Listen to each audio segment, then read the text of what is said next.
why is this a movie that had to be told by women? Okay, well, here's the thing. This movie has a lot of people who die, and as slashers go, we know that women do die in slashers, but we felt that maybe it might be a better way to tell the story while being respectful and constantly thinking about the personality of these women and who they are before maybe they die. It seems simple, but But it's not often done. I know. Can you talk about your relationship with Sophia? So Sophia, first off, I was a huge fan of hers.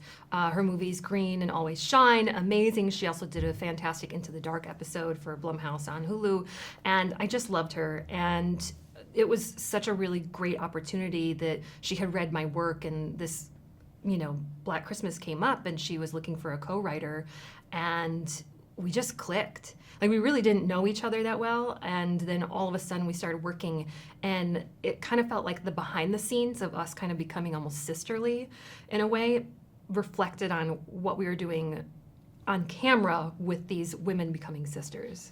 I love that so much. It feels good. I have to say the process felt good. Well, and it's rare to have a largely female-led cast, female director, female co-writers. Do you think that that makes a different product than if it had been maybe more heavily balanced toward men? I do, and I think that, it doesn't mean that men don't make great movies for women, because obviously if you're a horror fan, you've seen so many, like Wes Craven and John Carpenter being up there, right? Like the gods. And I just think that with this, there's little details that we put in, and I think it's the little details that you're going to see. How Sophia frames someone, how we wrote a little detail in. For instance, there's a part where a woman has her keys between her fingers, and it's something that felt real to our experience of going through the world.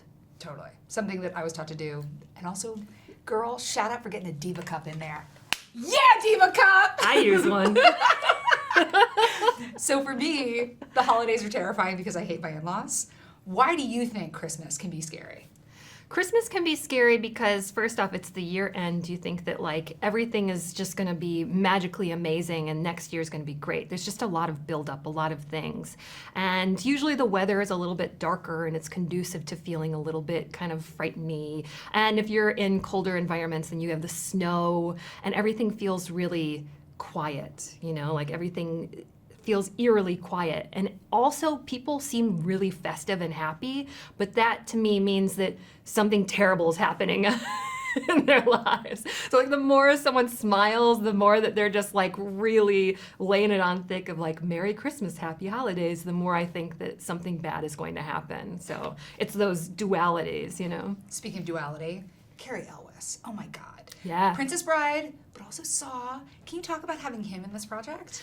It's one of those things where when he was cast and it was solid, we wanted to text everyone that we knew, because if you say his name, it is going from my grandmother to my mother to my little sister to anyone. They know who Cary Elwes is, and depending on how they found him in their life, whether it's Saw or The Princess Bride or anything in between, there's a total immediate emotional connection to who he is and this kind of absurd charm that he has, that he exudes.